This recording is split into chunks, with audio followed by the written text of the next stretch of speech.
قوم شعیب پر عذاب کیوں آیا؟ ناپ تول میں کمی کرتی تھی. کیا کرتی تھی بھائی؟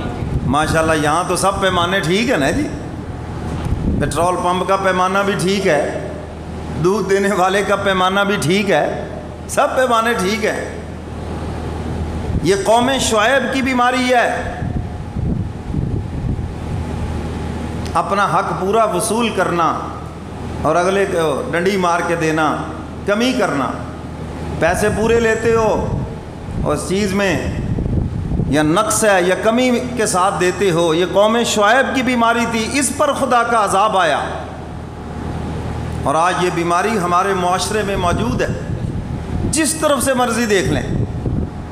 ایک ملازم ہے, تنخواہ پوری لے گا, چاہے وہ گورنمنٹ کا ملازم ہے چاہے وہ پرائیویٹ ہے, اللہ ماشاءاللہ اللہ کے بندے ہیں, لیکن مجموعی لحاظ سے کیا ہے؟ تنخواہ پوری لے گا, ٹائم پورا نہیں دے گا.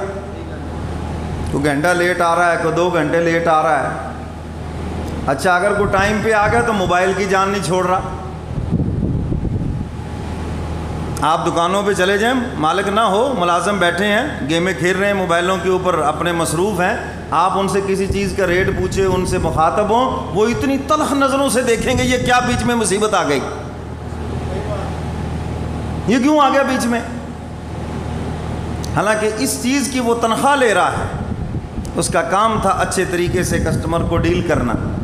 اگر مالک نہیں, لیکن وہ بددیانت ہے, اس کی زبان پہ یہ تو شکوہ ہے تنخواہ بہت تھوڑی ہے, مہنگائی بہت ہے, مگر یہ نہیں ہے کہ میں کیا کر رہا ہوں.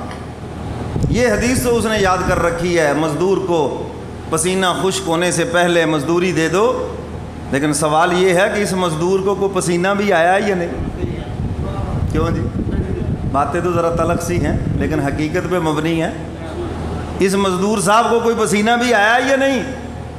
یہ تو صبح سے لے کر شام تک اے سی میں بیٹھے ہوئے ہیں, پنکھے کے نیچے بیٹھے ہوئے ہیں اور موبائل پہ گیمیں کھیل رہے, مصروف ہیں, فیس بک میں مصروف.